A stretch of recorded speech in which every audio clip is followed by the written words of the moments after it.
आज हम बात करेंगे एक ऐसी खबर की जो भारत की रक्षा शक्ति को नई ऊंचाइयों पर ले जा रही है।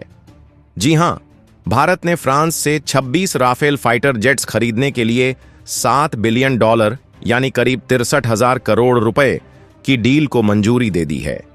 ये सौदा भारतीय नौसेना के लिए है और इसका मकसद है हिंद महासागर में चीन की बढ़ती ताकत को जवाब देना। लेकिन दोस्तों, ये सिर्फ एक सौदा नहीं है, ये भारत की रणनीतिक ताकत, तकनीकी उन्नति और वैश्विक मंच पर बढ़ते कद का प्रतीक है। आज के इस वीडियो में हम आपको इस डील के हर पहलू को विस्तार से बताएंगे। हम ये भी समझेंगे कि हिंद महासागर में चीन की हरकतों का भारत कैसे मुकाबला कर रहा है। तो अगर आप भारत की रक्षा नीति, सेना की ताकत और वैश्विक रणनीति में रुचि रखते हैं तो ये वीडियो आपके लिए है। और हाँ, वीडियो को अंत तक देखें क्योंकि हम आपके लिए कुछ खास सवाल और जानकारी लेकर आए हैं। लाइक, शेयर और सब्सक्राइब करना ना भूलें ताकि आप ऐसी खबरों से हमेशा अपडेट रहें। चलिए शुरू करते हैं। 9 अप्रैल 2025 को भारत की सबसे बड़ी सुरक्षा समिति, जिसकी अध्यक्षता प्रधानमंत्री नरेंद्र मोदी करते हैं, ने इस मेगा डील को हरी झंडी दिखाई।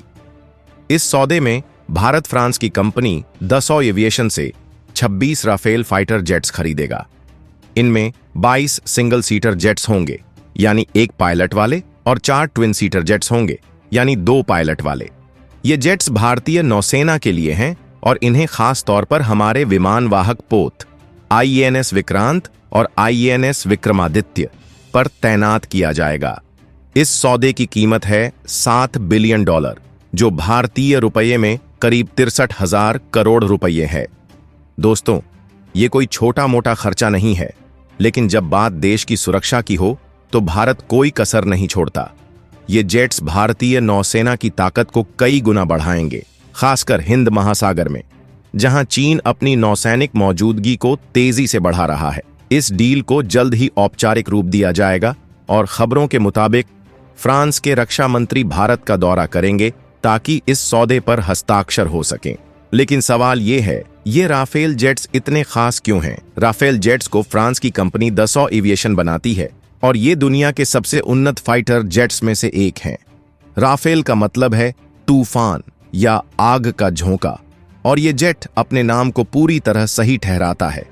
ये एक मल्टी रोल फाइटर जेट है, यानी ये कई तरह के मिशन कर सकता है। हवा में युद्ध, जमीन पर हमला, जहाजों पर हमला और यहां तक कि खुफिया जानकारी जुटाने का काम भी। भारत ने जो राफेल जेट्स खरीदे हैं वो हैं राफेल मरीन, यानी नौसेना के लिए खास वर्जन। इन जेट्स में कुछ खास फीचर्स हैं जो इन्हें विमानवाहक पोतों पर इस्तेमाल के लिए परफेक्ट बनाते हैं, जैसे मजबूत लैंडिंग गियर। ये जेट्स विमानवाहक पोत की छोटी रनवे पर उतर सकते हैं। अरेस्टर हुक, ये जेट को लैंडिंग के दौरान जल्दी रोकने में मदद करता है। मजबूत एयरफ्रेम, समुद्र की कठिन परिस्थितियों में भी ये जेट्स बिना किसी दिक्कत के काम करते हैं। उन्नत हथियार, इनमें मेट्योर मिसाइलें जो हवा में 150 किलोमीटर तक मार कर सकती हैं और एक्सोसेट मिसाइलें जो जहाजों को निशाना बनाती हैं। साथ ही स्कैल्प क्रूज मिसाइलें भी हैं जो लंबी दूरी तक सटीक हमला कर सकती हैं। Rafale marine jets STOBR system पर काम करते हैं, यानी short take off but arrested recovery. इसका मतलब है कि ये जेट्स छोटे रनवे से उड़ान भर सकते हैं और लैंडिंग के लिए तारों की मदद लेते हैं। भारतीय नौसेना के दोनों विमानवाहक पोत INS विक्रांत और INS विक्रमादित्य इसी सिस्टम का इस्तेमाल करते हैं।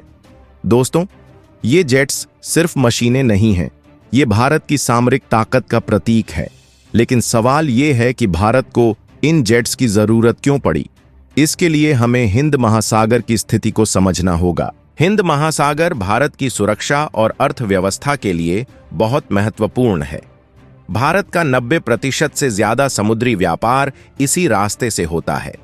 लेकिन पिछले कुछ सालों में चीन ने हिंद महासागर में अपनी मौजूदगी को तेजी से बढ़ाया है। चीन की नौसेना ने इस इलाके में कई जहाज तैनात किए हैं जिन्हें वो वैज्ञानिक अनुसंधान का नाम देते हैं। लेकिन सच्चाई ये है कि ये जहाज दोहरे मकसद वाले हैं, यानी वैज्ञानिक काम के साथ साथ सैन्य जासूसी भी करते हैं। चीन ने जिबूती में एक सैन्य अड्डा भी बनाया है जो हिंद महासागर के पश्चिमी हिस्से में है। साथ ही चीन की स्ट्रिंग ऑफ पर्ल्स रणनीति के तहत वो श्रीलंका, पाकिस्तान और मालदीव जैसे देशों में बंदरगाह बना रहा है। ये सब भारत के लिए एक बड़ा खतरा है, क्योंकि इससे चीन भारत के समुद्री रास्तों को कंट्रोल करने की कोशिश कर सकता है। ऐसे में भारतीय नौसेना को अपनी ताकत बढ़ाने की जरूरत थी। अभी भारतीय नौसेना पुराने MiG-29 के जेट्स का इस्तेमाल करती है जो रूस से खरीदे गए थे, लेकिन ये जेट्स अब पुराने हो चुके हैं और इनमें कई तकनीकी समस्याएं भी हैं। राफेल मरीन जेट्स इन MiG-29 को रिप्लेस करेंगे और नौसेना को एक नई ताकत देंगे। 2016 में भारत ने भारतीय वायुसेना के लिए 36 राफेल जेट्स का सौदा किया था, जिसकी कीमत थी करीब 59,000 करोड़ रुपए। ये जेट्स अब पूरी तरह से भारतीय वायुसेना में शामिल हो चुके हैं और इनका प्रदर्शन शानदार रहा है। राफेल जेट्स के अलावा भारत और फ्रांस के बीच रक्षा सहयोग कई और क्षेत्रों में है, जैसे स्कॉर्पिन पनडुब्बियां। भारत ने फ्रांस की कंपनी नवल ग्रुप के साथ मिलकर 6 स्कॉर्पिन पनडुब्बियां बनाई हैं और अब 3 और बनाने की योजना है। Engine technology. फ्रांस ने भारत को जेट इंजनों के लिए 100% टेक्नोलॉजी ट्रांसफर का ऑफर दिया है। सबसे पहले ये जेट्स INS विक्रांत पर तैनात होंगे, जो भारत का स्वदेशी विमान वाहक पोत है। INS विक्रांत 40,000 टन का है और इसे 2022 में कमीशन किया गया था। इसके अलावा INS विक्रमादित्य, जो रूस से खरीदा गया विमान वाहक पोत है, उस पर भी ये जेट्स काम कर सकते हैं। राफेल जेट्स की खास बात यह है कि ये भारतीय नौसेना को लंबी दूरी तक मार करने की ताकत देंगे। मेट्योर मिसाइलों की मदद से ये जेट्स दुश्मन के विमानों को 150 किलोमीटर दूर से ही नष्ट कर सकते हैं। साथ ही एक्सोसेट और स्कैल्प मिसाइलें समुद्री और जमीन पर टारगेट को सटीक निशाना बना सकती हैं। इस डील में न सिर्फ जेट्स शामिल हैं, बल्कि एक पूरा पैकेज है, जैसे पायलट ट्रेनिंग। भारतीय नौसेना के पायलट फ्रांस में ट्रेनिंग लेंगे और भारत में हाईटेक सिम्युलेटर भी लगाए जाएंगे। रखरखाव सपोर्ट। फ्रांस 5 साल तक इन जेट्स का रखरखाव और लॉजिस्टिक सपोर्ट देगा। हथियार और स्पेयर पार्ट्स। इस डील में ढेर सारी मिसाइलें, बम और स्पेयर पार्ट्स भी शामिल हैं। इसके अलावा इस सौदे में मेक इन इंडिया को भी बढ़ावा दिया जाएगा। दसॉ एविएशन को इस डील की 50% वैल्यू भारत में री इन्वेस्ट करनी होगी।